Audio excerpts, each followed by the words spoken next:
everybody, to the Wednesday Board Game Live, where we discuss topics in and around gaming, trying to make gaming better. And today's guest is Andy from Dodecadonuts.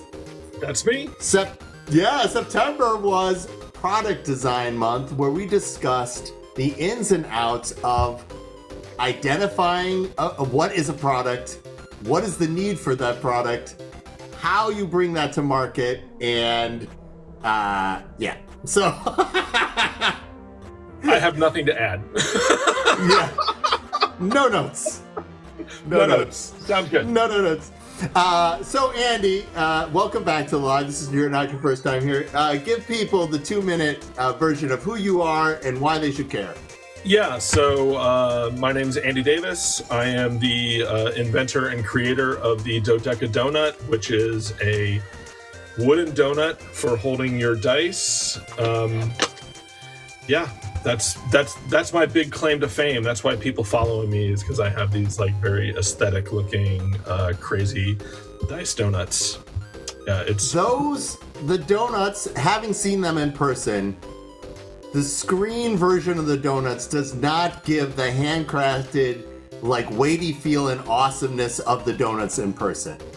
And Andy's display, he displays them like fancy person, like brunch, so that you can absolutely go, this is for me. Like, I thought they were actually donuts the first time, but my vision is bad, and they are fantastic. So the latest line. So I spend all my time at conventions at booths trying to think of like better lines for like how I can promote them. So the latest one, which just makes me laugh, is they are 100% real donuts. They're 100% real, totally fake donuts for your dice, right? You know, so they are real, because everybody's like, those aren't real donuts. I'm like, well, I mean, hell, they're. I mean, I'm holding it in my hand. It's like, it's real. It just is. It's the best donut you'll never eat. All right, so Andy, of course, has an adult life where he does important things, but he also started this as a hobby business that he expanded. Tell us a little bit about your journey in, and I hate the word journey, but tell us a little bit about how you arrived on, because you had a successful crowdfund that just fulfilled recently. So take us up through that brief history of Andy. Yeah, so so clearly I'm a D&D guy. I like dice. So I had gotten back into 5th edition. I was watching a lot of actual plays, and at the same time I've been a woodworker and builder for a long time. So I was looking for a new project. I had seen some of like the Wormwood dice vaults, and I was like, oh, those are kind of cool, but I bet I could make something like a little more special for me.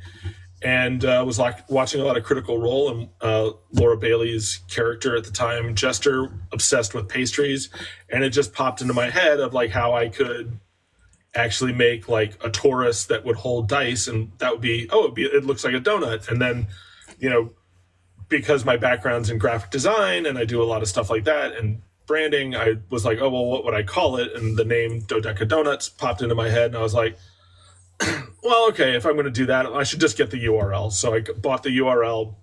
This is all just on a lark, right? This is like just me, just because my brain thinks about this stuff. I'm like, oh, well, if I got a good name, I got to make sure I can get the Instagram handle. So I think before I even had completed the first one, I had a URL, I had the Instagram handle, I had a bunch of other stuff. And so I made one, and it turned out pretty good. And I was like, well, if I'm going to make one, I got to make a dozen, you know, because you got to have a dozen donuts. So I made a dozen. So then I've got a dozen donuts. I'm like, well, shit, I guess I got to sell some. So I just like the first show I did, I think I had maybe 15 donuts, and I had like a real janky version of the display that I have now, that I just basically like kind of knocked it together and went to a geek craft expo, confused everybody. Nobody had any idea what I was doing. They were like, donuts? Like, what is this? You know, but still had a good time. And then I went to KublaCon, and I started with KublaCon. I was sharing half a table with somebody else. So it was like, you know, a 4-foot table, and I just had like a little display of, I think at that point I maybe had 20 donuts, and I sold like 10 of them, right? And I was like, hey, well, that's kind of cool. And it's like fun. Like I really enjoy the experience of being a vendor at conventions, in some ways more than just being an attendee at the conventions. And so I basically just started doing KublaCon over and over again, and every year I would sell a little bit more, and I'd be like, I was like, oh well, the donuts are kind of expensive. I'll make a coffee cup dice tower as to go with the donuts, because you have coffee with your donuts.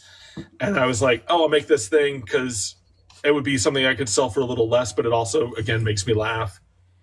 And so that's just kind of been the spiral of like, okay, well, every time I go, I want to sell, not so much sell more, but I just want to be able to, surprise people, and have them kind of really, I love the reactions I get to the shows. So basically did that. And then that kind of, I went to PAX last year and really decided to like go all in on it.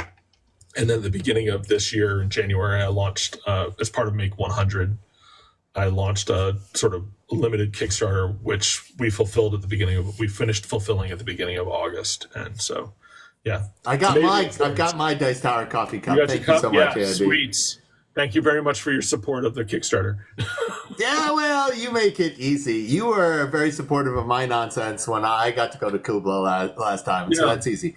But let's point moments in your journey that line up with steps for product design. Right. First of all, and this applies to a lot of games and game designs and things in and around gaming, which is, hey, I need this, or I don't see this in arm's reach. Well, let me do a little bit of searching. No, that doesn't exist, or it doesn't exist in the way that appeals to me. Right. So let me try to make one. And that usually is a step a couple down the line, but you can flip it. You're like, this actually meets my need. And then you're like testing to see if there is an audience for it. And the first audience that you cared about was yourself, which is, would I like to sell, is this a good use of my time? Making it, selling it, owning it. There were a whole bunch of very Gen X things that you did, Andy, along the way that were hopelessly Gen X. Like, I hate to try to explain this to people who are younger than us, Andy, but like, this of course just makes sense to me. And of course, I had one with a bomb shelter included, because that's what you do, because everything you have to do is to survive the Cold War. And, that's very much a thing. Like, so after you saw if this was something that was worth your time, your energy, and you wanted to see if others felt the same way. And doing that, like identifying the need and then testing it and then building a community, are three critical steps in product design. Absolutely. I mean, I think, I think, in a lot of ways, like, ideas are cheap, right? This is like a firm belief, right? It is very easy to generate ideas. I am almost guaranteed that I'm not the first person who, maybe I am the first person to think of like, oh, can I put dice in a donut? I don't know. But like, as far as like somebody thinking about, oh, can I make a torus? Can I make like that shape in wood? Like whatever it is, I'm absolutely not the first person to do it. But what I am is somebody who has kind of just like put the effort in to get good at it. So like I think one of the things that like, and I think that's like that's the thing that separates just having the idea to actually like getting to execution, right? Is like, you just have to like go for it and just be like, okay, might be silly, it might not work, but I'm going to try it just to see if it can be a thing, right? And you avoided one of the big missteps. You put a real set limit for your effort. I'm going to make one. I'm going to make a dozen. I'm going to go to a show. I think people get very ambitious, and obviously game manufacturers and different people want you to go to a certain quantity, and often what happens is people are asked to manufacture more than the audience would. There is an audience for something, right? So identifying a need is not only identifying that somebody wants something, but the total number of those people that makes it viable, and then constructing to that level. Yeah, I mean, I think too is like there's a, so like I recently had a conversation. So one of the, this is further along in the product conversation, but like I'm now at a place where like the demand for the donuts is getting to a point where it almost outstrips my ability to make them myself, right? Like I'm constrained by the amount of time I can dedicate to the donuts. I'm constrained by the amount of money I can put up front into the donuts to pay for materials and all the rest of it. So, please tell me, Andy, like there are some mornings that you get up and it's Saturday and at 6 a.m. you go, time to make the donuts. Please tell me. Another Fred, my patron saint, Fred from the Dunkin'. Anybody who's not an East Coaster and doesn't know the Dunkin' Donuts guy, it's time to make the donuts. I'm almost got the mustache. If I took the beard off and got a little dye in the hat, I could be the. And you have to be of a certain age to get that reference. Like time to make the donuts. Yeah, like time to make the donuts. Time to make the donuts. Time to make the donuts. Time to make the donuts. I have absolutely felt that way about like, oh my God, what have I gotten myself into with these things? But you also had Fred's journey. Like at the end of Fred, like dragging his butt when he finally displays them and eats one and sells one, he comes alive. Yeah, exactly. That's the process, right? Is like the, but back to what I was going to say is like scale. Like I talked to somebody who could potentially do all the wood and the finishing for me so that I can focus on other parts of it and actually make these at scale. But they're like, oh, it's going to be your minimum order quantity is 2,500 wooden pieces. That's not even a completed donut. That's just the wood finished. And it's like, and I'm like, oh, at, whatever the number was, like all of a sudden I'm looking at like 5 or 6 figures of money that I have to like up front before I even have and it's still, once I ordered it would be, months before I would see the product in order to finish it myself. Like it becomes a real, like, I think, scale is a whole nother, how you scale is a whole nother thing, but it ties back into building your audience incrementally and building awareness incrementally. So,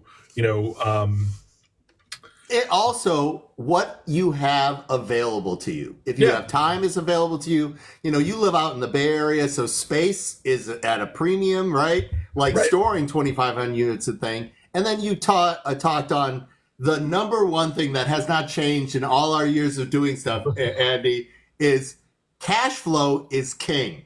Yeah. What you can cash flow has everything to do with how ambitious you can take a gamble. And like a big product or a big, like trying to take advantage of savings or taking an opportunity of it is a risk, right? Yeah. And so, I mean, and so like for me, it's all about like, I'm very committed to kind of like the bigger vision of Dodecadonuts and creating this kind of like fun anti-grognard vibe to like D&D accessories. For folks who don't know, Andy, please describe the grognard for everyone. Okay, grognard is like an old TTRPG term referring to that cranky old white guy is at your table who insists that like murder hoboing is great, that all the built-in racism in the original edition, definitely first edition D&D was the best because of like all the crazy, the wildly misogynistic, inappropriate stuff, wildly inappropriate stuff like that. And that this newest version of the game is just the worst because they've taken all those parts out. Like that is what I think of like as the classic grognard. It's really just that guy who's so in love with his edition of the game that he's unable to recognize why it might have evolved or changed or whatever it is, Let's talk a little bit about the grognard. Let's talk a little bit about identifying in RPG why accessories are hot, and let's talk a little bit about the evolution of role-playing culture. Okay, right. So, very first off, people are on a journey with content. They're on a journey with role playing and fantasy, and there's a nostalgia for experiences that happened to you somewhere in your life. Yeah. And if there is a shift in or a looking at things a different way and going, maybe that wasn't okay, that somehow makes them feel like their memory was invalid. Yeah, 100%. I mean, I think, all of us have a tendency to kind of look back into the past with, rose-colored glasses, right? Like, all the trauma gets just like put into it. This is the Gen X way, guys. Take your trauma, put it into a box, wrap that box in rope, then chain, then like seal it in clay, fire it in a kiln, and then throw it to the bottom of a lake. Like that's how you deal with that stuff. That is the way of the Gen X. That's why I live in Minnesota. There's 10,000 lakes. You never know which one that particular trauma is in. Yeah. But because because you have these rose-colored glasses, you look back and you have these fond memories of this game that you played. And, clearly when someone then goes and, critiques that game for what is baked into it, it can feel like an emotional attack. I mean, this is like way more, think about like how people react to music. Like there's plenty, even beyond TTRPGs, like this is a pretty common phenomenon. And the reason that I like to mention this is when you are identifying what is fun, because we're in the business of selling fun and whimsy. Yeah, for sure. People fundamentally, because of the magic circle, and we've talked about this before, must feel safe. Yeah. And when you take something that they love and you change it, that makes them feel like you've invalidated this thing that they love, and they feel like they're attacked. Yes. It's really funny. Like just bringing it back to the donuts for a second, and like just the Dodecadonuts brand and like all the stuff that we sell. Our audience is definitely kind of like early 20s to like 30s, 40s, right? When I go to shows that skew older or skew like more war gamey, like I'm going to be at Gamehole Con later, I'll be there in October, and I'm really interested to see how, I'm going to miss you, Andy. Are you not going to be there? Me. I was supposed to, but because of Princess fulfillment, I'm not going to be able to make it. No. Well, so I'm going to be at Gamehole Con. I'm super interested to see, because like my experience at some of the other conventions that skew older is that people like just don't connect with, like they have their like donuts. Why would I put dice in something that whimsical? They just like absolutely cannot connect with it, or they've already got, they've got their Crown Royal bag, and like that's the only thing that they would ever put their dice in, right? Like so it's going to be really interesting to see, like when you talk about finding your market, like one of the things that my first PAX experience really showed me was that there really was like a space for objects with more whimsy and more fun at the table in a way that some of the other people, and I'm not going to name any specific manufacturers, but like there's a trend in the dice space of like everybody's got square or hexagonal boxes. They can be beautiful in their own way, but they tend to be a little more serious than what I'm doing. And because of that, like there are people who want to play, but they're playing a whimsical character, and to have a whimsical character and then not have an accessory that supports that, it just brings you down. So one of the things that is making you successful, in my opinion, Andy, is they are all handmade, and there's only a limited number of them, and you are not like oversaturating. This is for the person who wants it and the person who can see them with it. There is sometimes a disconnect between theme and complexity, or whimsy and quality. Like people think if something's whimsical, it should be cheap, like cotton candy. But there's also a real argument that something that can be whimsical can be high end. And so I think that is also part of the success with your audience. Like I Yes. want this high end thing. I have like a very high end set of dice, and I like to play whimsical characters.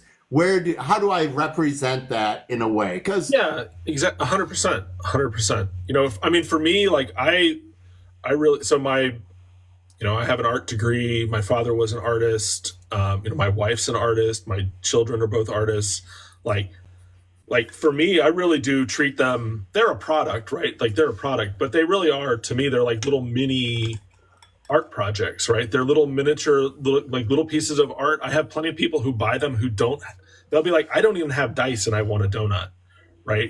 Because they want that thing outside of the TTRPG space, and they just put it on a shelf, for them to look at, right? It's fascinating. and this is very much, and again, I'm not gaslighting you in any way, Yeah, shape. Like when you pick one of these up, Andy, they are spectacular. I'm like, oh my gosh! I'm like, yeah, I need a nicer set of dice. I have dice from my original Dungeons and Dragons box sets that have all the nubs worn off because I've rolled the dice too often, right? there's like my And like, original D4. This is like some absolutely messed up D10. I don't think yeah, and I I have all of need them, one but of I've your got a couple of them. cases so they are enshrined. Like the quality of memory Yeah, and love, and right now they're in a bag and continuing to like whatever, right? Like I would like somebody over like, oh, the significance of this dice sarcophagus. yes. And like you were talking about like how like so the product too has like really evolved over time. Like I think that's one of the things that like I've taken a pretty long time to get to what I consider a pretty final version of the donuts, right? And they have changed based on when I was first making them, I was hand carving all the frosting and hand painting all this stuff. And so every donut was like half a day's worth of work to just do that part, to get it all sanded, to get it the way I wanted it to. And at a certain point, I was like, wait, that's just not sustainable or scalable. Well, you've also been there, done that. You're like, Yeah, I've done this enough. Is there another way that I can reach more people? Because right, I've been on exactly. this journey with this already. Yeah. But it was really interesting. Like this year at KublaCon, I had at least 3 people come and bring their donut out of their bag. So I've been selling at KublaCon for like 5 or 6 years. So I had a Yeah. whole bunch of people come and show me the donuts that I had sold them, years before. And on one hand, like the donuts I make now are so much better than I made back then. Like they're just, but they love those things as janky as they are. They love them so much, like their emotional connection to them. And they're like, every time I put them out on the table, I smile. Every time I do, whatever it is, I laugh. Like their emotional connection to that object now is so strong that like I wouldn't even if I offered to say like, hey, let me replace that for you, like they wouldn't want me to, right? They're like, no, this is No. my donut, this is my thing, flaws and all. It's super fascinating. And for that audience, you recognize what the value is. The value Yeah, for it is not getting it cheaper. It is not getting it at whatever. Like, this is a handcrafted art object for your right. dice, right? And it is going to be personalized to you. And those early ones are really one of a kind things because you had crafted them just yourself. Right. Okay. Uh, and what the lesson is for folks is building your community in a gaming space can start with a lot of one-on-one relationships with people who are going to fall in love with what you're doing. Yeah. I think people should not try to blow past that step. I feel like people should embrace that step because those are the folks who are going to keep you going when things are not as fun. Yeah, for sure. And I think, yeah, it's very funny because I don't really think that my community really. I had a very small community related to like KublaCon for a long time, and I was selling stuff on Etsy, but it was very much like a hobby. I do think that now that I'm more committed to it as a more real business, I have seen the interaction with the community like really blossom. and I think that's this sort of the energy you put into something is the energy you get back, if that makes sense. So like I think it is energy that you have to spend, right? You have to spend the effort to be present and all that stuff. But again, like, what I said earlier about like, it's really fun to be a vendor because not just like, there are all the customers that I see and and all the people who are fans who come by and see the donuts, and those interactions are great. But also like the opportunity to talk with people like you, Seppy, to talk to other vendors at, like Derek from Nomnivore and a bunch of other people, and just meet all these different people who are all in different parts of this industry and have more of a peer-to-peer conversation rather than a sort of consumer to vendor conversation is really, really interesting to me. It's like one of the things that I find the most fun about going to conventions, about being and all these things, is just this opportunity to kind of become part of a slightly different community than the broader TTRPG community. All right. I don't think that can be understated or overstated in any way. I don't think it took me way into my 50s to realize that my people were the game industry people, right? They're not perfect, and there are grognards, and gaming is changing, but no group of people have made me feel more valuable or more wanted than the game industry has ever in my, like any of my careers. When I was an adult, like when I was publishing like a gay youth magazine, like when I was doing naval nuclear power, none of those things made me feel like I was in the Navy is not welcoming. I don't understand. Andy, we've talked about this before. I've lived every stereotype, and of course, I was in the Navy, like every one of them. All right, but for folks who are just joining us, welcome to the live. We are talking about product design this month, and my guest is Andy from Dodecadonuts. We're discussing product design for game accessories, and his product is a dice mausoleum for high-end dice that looks like a delicious donut for your dice. Here, I saw Fighting Chance Studios in there. I'll put my Fighting Chance Studio dice in there. Oh, see? Yeah, that's right. Shout out other creators that I really am big fans of. But yeah, it's a donut for dice and other stuff, and then I make and sell coffee cup dice towers, because you got to have coffee and donuts. And we're talking about the value of what you're doing. One of the things that you don't realize that you're doing is building a community and making a connection with others. Right. And people of a certain age or people of a certain generation, it might be harder for us to find bunker buddies because we're still ready for Ronnie Reagan to drop the big one. But there really is this thing like when you step up to a project, so much of it is in the classic idea of product design is learning. Like, how much is this effort worth to you, and how much is that effort then turn around and put into cash by somebody or the marketplace? When you are making something high-end, artsy, and limited, like a dice mausoleum, you yourself are setting, not only making the product, you are also creating the need. Yeah. Because people who see this awesome thing, like you're like, what is this fancy brunch display here on this gay table? Like, you don't realize that you need it until you pick it up. You're like, I need this. Oh my, I really, really, really need this. Yeah, I have a couple different types of customers.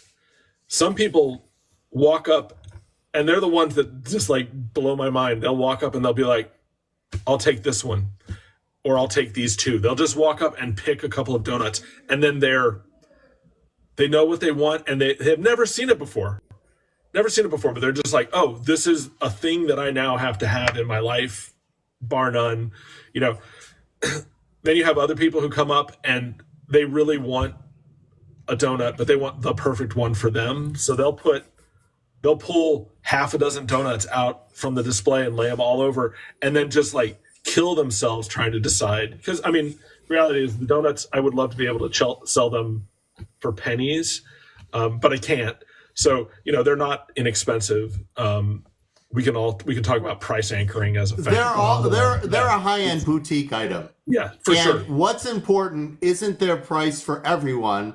Their price for the person who can afford this kind of love. Like role playing, especially as a player, there's like no money to be spent unless you end up like falling down a dice goblin hole or you file down a miniatures hole. Like it's one of the things I love about the hobby as a space is that you can engage with it at like the paper pencil, free download space and really not have to spend much at all, right? Or you can do that same thing with board gaming if you're willing to go to other people's board game nights and stores and so forth. You go to the board game cafe, you go to your friendly local game store and just get a table, whatever it is, right? there's that tier of engagement, and then it just sort of like builds from there. It's like you buy your first set of dice, you buy your first set of your books, you buy your first, I played that board game at the board game cafe, but now I want my own copy of it. And then you end up, and then it scales from there. But it all becomes like a way to invest in that community and invest in your love of that hobby, right? That thing. I get to spend a lot of time discussing with retailers what they're up against and take them on their various journeys. And one of the things that has come into public consciousness, and that your favorite local game store can now start embracing it, is they are not a place for entry-level people. Normally entry-level people, unless maybe it's like Kids D&D as part of a WotC event or something, like entry-level events are for your favorite local game store. But for the mass majority of gamers now, because a lot of them are women, their first game purchase might be at a Target or a Barnes & Noble, where they are comfortable already shopping, and then they have this experience, they bring it into their life, and then they go to that favorite local game store because they want to take that journey one step farther. Right. It's so interesting because so like you said, I live in the Bay Area. I think it might be a little different out here in that, I mean, and maybe not, but like, I do think the kind of like Target mall stuff is a little bit less influential, and there is more of this kind of shared space friendly local game store. But that's kind of that's part of it is my own ignorance about it and like my own bias. Like I don't spend a lot of time rummaging around the game section of Target, but I'm probably like well past that point. But I have spent quite a lot of time at Barnes and Nobles digging through their Gundam models and all the rest of it, and all their game stuff there. So it's so funny. It's also about access, Yeah, access. It's all about access. There's some people that the only place that they can get games will be a Target because maybe they don't have anything else close to them. Like it's reasonable. Like the amount of money that a corporation would have to put down to give the footprint, which is a Target in the Bay Area, is an enormous amount of money. Yes. Right? You can't afford to be selling things at a discount in that's a different thing. And it's also like, I mean, I think, when you talk about like, so I'm working on my son has designed a card game, right? And so we're working on trying to figure out like whether or not we'll probably end up putting a Kickstarter up at some point for it. But we're in the process of like both working out the design of the cards and the mechanics of the game and all that stuff. But we're also trying to figure out like, what does like the package look like? And is the goal to get into like a friendly local game store? Or is the goal to get into a Target? right? Like, what is the goal around that game, and like, what's the path forward for a card game or just any game, and like, what are your goals for it, right? Are you designing a game that's for a niche, or are you designing a game that's for real broad? I am going to quote back your earlier experiences to you for folks who are just catching up to the conversation. The answer with your first game should be, do I like it? Yeah. And do I like selling it? Yes. The journey into distribution and into retail is long. And how we know that a person is ready for that next step is like John from Terrible Games earlier this month said, if you want to be in the game industry, just stay in the game industry until there is something to be said about your story of if you just keep showing up, gamers will slowly warm up to you, and each fan will slowly your fandom will expand by just being present during this thing that they love. Like somebody who first sees your donuts one Kubla Khan, they come back and go, he's still here. That is the third type of the customer, is the one who comes back the year after and goes, I have to buy one now because I've been thinking about this for a year. Right. But yeah, that's all right. Yeah. So I'm gonna do a non sequitur because we talked about gaming conventions, because we talked about Game Hall, and I want to share an old guy story. Andy, are you ready for this old guy story? Lay it on me. I understood that I wanted to make gaming a major part of my life very early, because being raised Asian and gay in Detroit in the 80s was really, really hard. Okay. Yeah, I imagine. But I was at one of those early game conventions. And if folks did not know, early game conventions ended up happening in libraries and community centers. Yeah.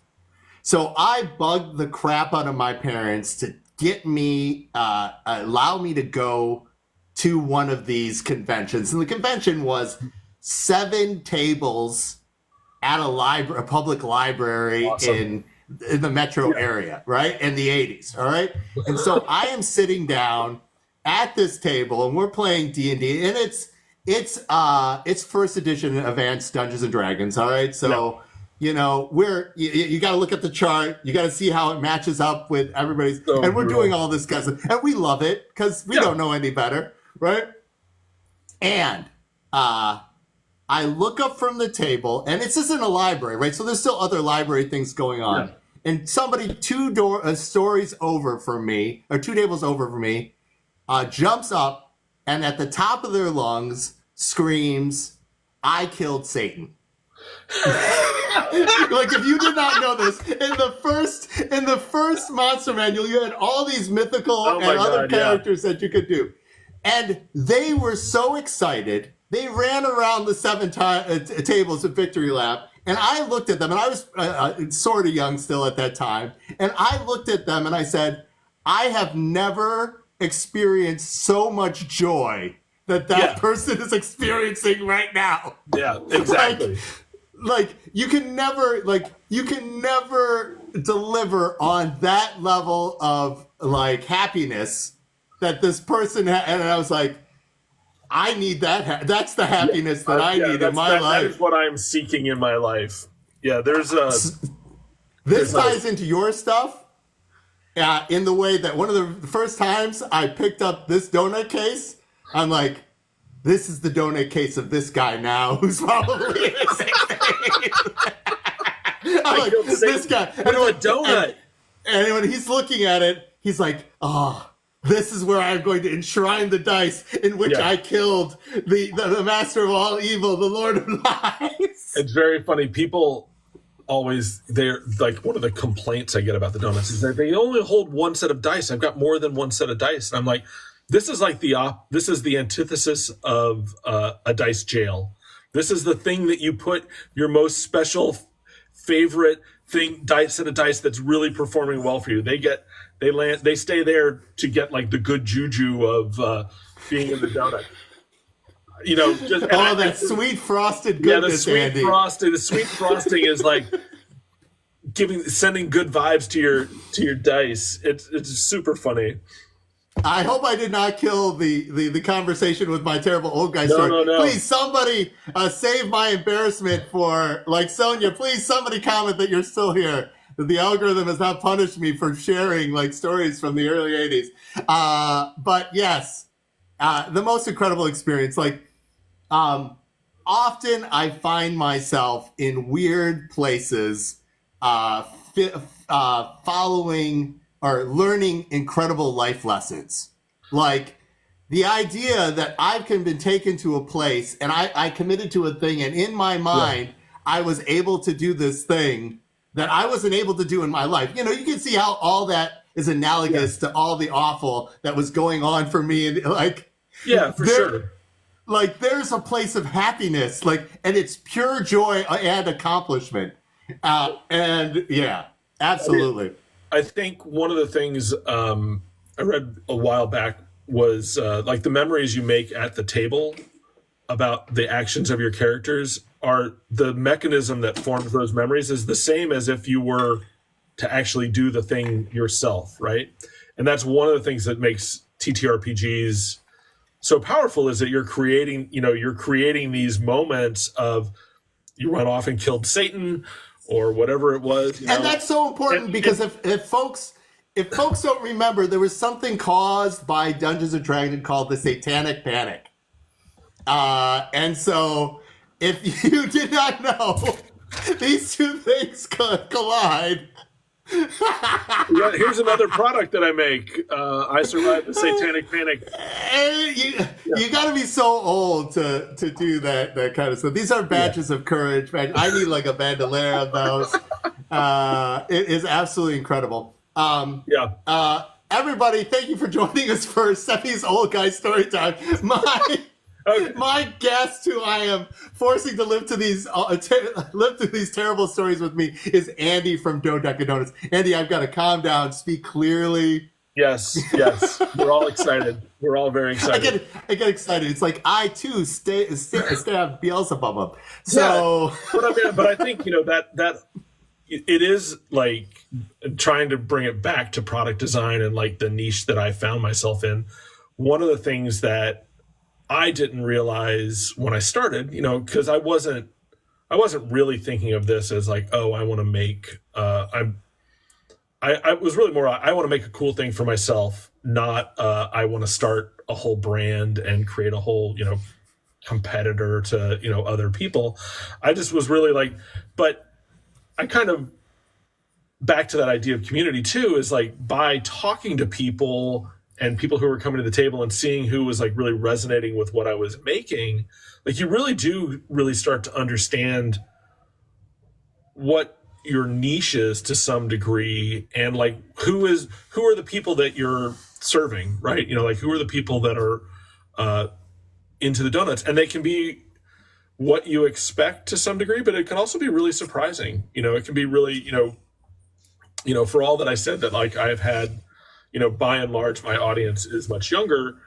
I definitely have had older guys show up and be like, oh, I'm a donut guy, right? Like that Venn diagram of donut lovers and D&D players and just TTRPG in general, like there are people who are just, I had a guy buy a donut. We were at Emerald City Comic Con. He was a Homer Simpson cosplayer, right? So he like walked by, he was like, oh, I don't know about those donuts. Literally came back like 2 minutes later, was like, I'll take that one, because he had to have a donut for his cosplay. He realized that like, oh, that's the thing that I want, Like I've sold donuts to Jester cosplayers who are like, oh yeah, this is the thing that I need to complete my cosplay. Or, like I said before, I've had people who bought them just as jewelry boxes. It's It's like the product will, whatever the product is, it will speak to some set of people. It's just figuring out if there are enough people there to make it sustainable. Like you're encouraging an audience. How many people need to be present in that audience to take your dream one step further? Right. And I think that's critical no matter what creative endeavor you're trying to do and what you're trying to do in gaming. Yeah. Am I making content for a small group of people? Am I making games for a larger group of people? Am I trying to make games for everyone? And the answer is start with content, with games, with art objects. And this is your own story. Start by making something you yourself believe in and want. Yeah. And that just completing the thing will teach you so much. And then after you complete the thing, try to sell the thing. Trying to sell the thing is going to teach you so much. Like learning as you play as a like business model for game design and gaming accessories is acceptable as long as you are not taking risks that are outside the potential of what you're doing, right? Back to earlier points, like there's going to be a lot of people that want to encourage you into economy of scale way before you are ready for economy of scale. And it costs a lot more than you think to have 2,500 units of anything. Yeah. Yeah. I mean, I think that's I try to be very clear-eyed about mitigating risk for a thing. Like I want to I'm just going to talk about the coffee cups for a second. So the coffee cups started as a vinyl sticker, right? I was at a show and there was somebody across the aisle from me that I was staring at for, 3 or 4 days, and they were doing 3D printed dice towers. And I was like, oh, well, how could I do something like that would go with the donuts? Oh, coffee cups would be funny. And what I realized was I could take like essentially a coffee cup from Michael's, and if I just cut a hole in the side and I cut a hole in the top, I could 3D print like a little insert to go inside, right? So these started out as first 3D printed, which I have like a little Ender 3 crappy little 3D printer. It took me a while to learn, and I had to teach myself how to model in 3D. So I 3D printed a dozen of them and took them to my next show, and they sold really well. And then I was like, oh, okay, people think that this is funny. They get a laugh out of it. It's a nice compliment as people walk by to open up a donut and you show with dice, and then you drop the dice into the coffee cup. It like is a little mind breaker for people. You give them the pitch about like, oh, you get to have coffee and donuts at your table. Isn't this amazing? So I was learning all of that, but then like very quickly I realized like, oh, 3D printing isn't gonna cut it for me, right? And I can't, like, I was buying them 40 at a time from Michael's, like going to Michael's and emptying out their stock. I'm like, okay, I got to find a better. So you end up in this place of like, oh, I need a better supply, more consistent supplier. Found somebody on Alibaba. I'm like, oh, I'm this 3D printing, and then even like hand injection molding. At one point I was like injection molding them myself just to make enough, right? Like I made a silicone mold and I was like, okay, that solved it for a little while. And then at a certain point I was like, okay, I got to find a partner who can actually do injection molding. So I ended up getting but it was the same thing. It was like, oh, each time I stepped up, it was me looking at going like, okay, what is the market for this? What are my margins on what? And is it still fun? Did I murder my fun by changing my job? Like I took it from being crafty and creative to turning it to administrative and financial. You're right. And like for me, my brain's wired that way where I find both sides of it interesting from like a problem solving perspective, but it's definitely a lot, it's a different process now than it was, when I was first figuring it out. Now it's like, it's less about like, oh, can I make it?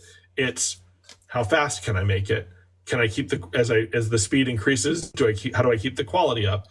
How can I still make it better? How can I make other variations of this, without breaking the bank or having other things to do? So it's a puzzle and and a game.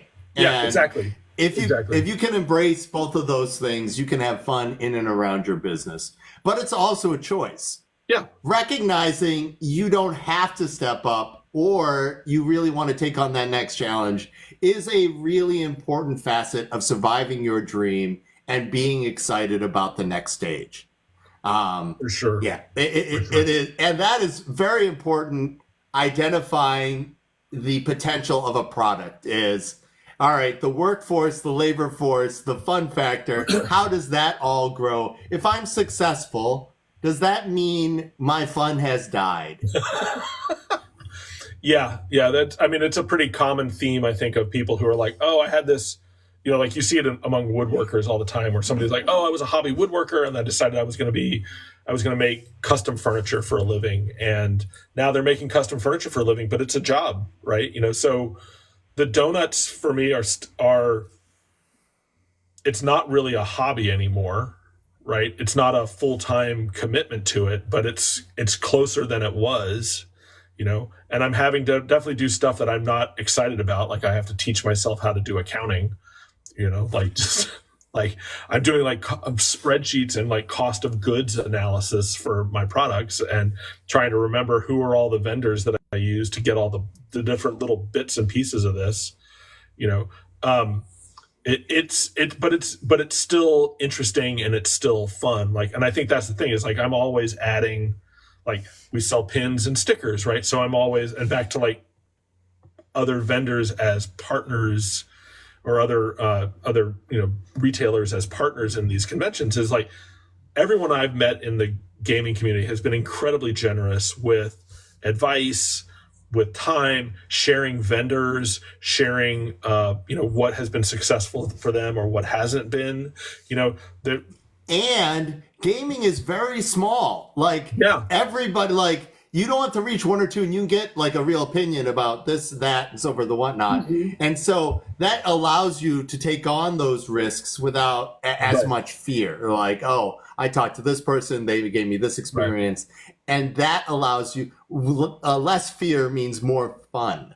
Yes. Which is really important. One of the things that I like Fighting Chances. Did you see Fighting Chances' comment about they don't do commissions? It's not fun enough. I love that. It's important to understand what your fun, where your fun is. Right. Like too many people go about have a mindset that work is pain. Right. And my argument in that instance is if work is pain, then you're doing the wrong work. Like I know somebody whose superpower is the unlimited ability to do things that they hate. And I'm like, wow, that is incredible that you are able to perform at this level and you hate that this much. But simultaneously, if your business is your life, if work is fun, how do you maintain the fun? How do you avoid burnout when your passion becomes your business, becomes your life, right? These are all facets of a mindset that says, I am working and I like what I'm doing for these reasons. And you don't always have to like everything. Like accounting is, for example, I have an accountant for that reason. Like it's very important. Once I can afford an accountant, it's going to land pretty fast with an accountant, I think. One thing you did say, like the whole like work is fun. That is a very Gen X attitude. I actually think it's incredibly healthy to like say like to get to yourself. It doesn't even need to be fun, right? But it needs to be like intellectually engaging, right? So long as you feel like you're solving problems and you're accomplishing stuff, work can be incredibly rewarding, right? But you need to feel those things. And so for me, like the donuts, solving all the problems related to the donuts and it both as objects and as a business is incredibly satisfying because I am solving problems I've posed to myself as much as I'm solving problems that have been posed to me by other people, right? That part of it's been incredibly satisfying in a lot of ways. Is the nice part about working for yourself is you get to set the parameters of what you get to define what success looks like. You do, and this is very important, and this is probably more important for you and I than other people. Once you accomplish something, and people have heard me say this before. Please take 2, maybe 3 minutes to say, "Hey, the top of this hill is fantastic." before you go in These look charge pretty good. after that next. I'm pretty happy with how these have turned out. They could still be better, but I'm going to enjoy this moment. Yeah, for absolutely. Yeah, seriously, take a moment to savor, because there will always be more tasks. Yeah. There will always be more improvement. And if there isn't, again, you might be doing the wrong thing. Like, are we going to have our getting to done conversation finally? Are we going to have our call back to the last live where we had like a 5-minute nerd out on? Don't use the D word. Don't use the D word. It's like final, like done and final. I'm like, I teach all my kids, like, don't use those words. It's not healthy. It will make you. Nothing is more upsetting for a person when they put something to rest and some reason something has come back up and you have to redo something that you put to rest. Yeah. It's the joke in the graphic design world is like, what does the final file look like? And it's, underscore final underscore V13 underscore final underscore V7 underscore, that is the final thing. It's like, it's do not do that to yourself. No, that is the worst treatment of yourself ever. All right, Andy, you and I have managed to old guy meander in and around the product design topic. We're gonna have one more guest for product design next week. I'm trying to harangue any number of people to give variation and closure to the topic. So we're in the wrap up. Where can people find you? What can people look forward to next coming from you? Great. So you can find, we recently restocked on the website, so you can find us at dodecadonuts.com. And we are on Instagram, Threads, and TikTok as at Dodecadonuts. Don't follow us on X. We don't do anything on there. You mean Twitter? Yes, don't follow us on. I'm not even going to call it Twitter because it's just not Twitter anymore. It's not that amazing space that Twitter was. You can find us on all the socials there. Please give us a follow in all those places. We post updates for things. Like I said before, we're working on a card game called Fantasy Food Fight. It's sort of a take-that style card game where you're basically baking dishes and using the assistance of various creatures like the Licorice Lich to defeat the other players and throw baked goods at them once you've made them. But that's probably the thing that we're working on next. And then we'll be at Gamehole Con coming up. We'll be at Big Bad Con, and then we'll be at PAX Unplugged. I can get to see you at PAX Unplugged. Awesome. That's exciting. That's exciting. I'll stop by and drool on your donuts. Look at you. Please. The nice thing about them is I don't mind if you pick them up and handle them, which is different than a regular donut shop. So good. I'm super proud of myself having not made any jokes about you cutting holes into things. So I feel very proud of myself. That's the top of the hill that I'm not going to. We're not talking about popcorn buckets. It's fantastic. All right, so for folks interested in things fighting a box, we've actually started playtest for our crowdfund game in February. So if folks want to come join us for playtesting, we have our schedule posted on our Discord. Otherwise, you're going to see content creators talking about Conquest Princess. The retail release for that is November 8th. Awesome. That's exciting. Eric Martin from BGG asked us to do a designer diary for that. So you'll get to see why I shouldn't be running a business. You get to hear the whole epic story of this, all warts and all. That will be probably fantastic. I've never gotten asked to do one of those for BGG before. That's very exciting. Next week, like I said, I'm going to try to have one final guest for the product design month, and then I have to figure out a theme for next month. It might be time for spooky season. I do love spooky season. Spooky season's always good. It is thematically. You go like full goth, just like you can just show up and do the look yourself. Oh my gosh. Maybe it's just makeovers. Maybe it's like spooky makeovers for games. When I was a goth, I had a full Asian kung fu master formal tux that I would wear with my ponytail and eyeliner to the club, and I was like, "This How is did you get it? How did you get into the Navy? I got out of the Navy for Don't Ask, Don't Tell, Andy. We have talked about this before. We've talked about that. So wait, is this goth phase before the Navy or after the Navy? Yeah. Come on now. Every day is like Halloween in this world. Still. Awesome.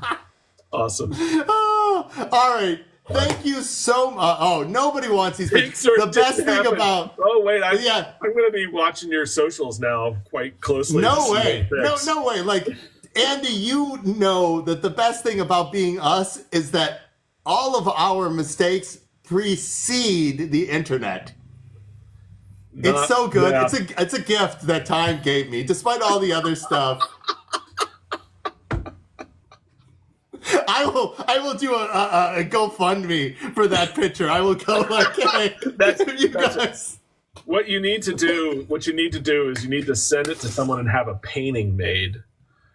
Oh my God. Just have a big painting made and just put it in the background of all of these your lives for the month of just hang it in the back. Hang the picture behind you in the background, for the month of October, and then just that's your whole theme right there. There was an 11-year period where I refused to allow any pictures being taken. My ex-husband and I were married for 17 years, and there are only 11 pictures of us together in a 17-year period. Wow. And 7 of those are from our wedding. That's commitment. What was it? Was this a body image thing, or we're going to be well over your Andy, at PAX, we'll go for a drink, and I will tell you some stories, and we can do the only Seppys, and we can, and then that's great. But all right, Andy. Any rap other than Don't Ask Seppy old guy stories? Any other lessons that you would like to share with our audience? My thing is always don't be afraid to fail, right? If you believe in, there are a lot of people out in the world. It doesn't take that many for a product or a business to be a success. You just have to find your people, right? And so make the thing and put the thing out there in the world, and you will find people who are into it, right? And that is amazing advice. You have a regrettable advice. Photograph. Apparently, put it as a tier in your Kickstarter, and just add it as an insert into the next game. There's just that's the you break $100,000 on the game. Seppy's going to have a photo of him in the bottom of the box. Yeah, being old and all these embarrassing things existing in no way that people can find them is great. And doubling down on Andy's advice, you want to fail faster and at a cost that you can afford in time, in money, and so forth and whatnot. Don't exert yourself on something that is untested. Find out what is a discrete, reasonable amount to pay in money and time, and use that to figure out, I want to do this again, or other people want me to do this again. And I would say, along those lines also, don't let other people define what success looks like for you. All right, Andy, give me 2 minutes and entertain them, and I will at least show you this article of clothing. Keep them entertained. You ready for this? Are you ready for this? I'm ready. Keep them entertained, Andy. Okay, so let's talk about other products that I love, and because Fighting Chance Studios in the thing, I'm going to show off some of my dice that they make ceramic dice, which are, I don't know if you guys can't really see them, and they're just absolutely baller. They're so cool. And then other stuff that I make along with everything else. One of the things I think I mentioned was price anchoring. I sell a lot of expensive.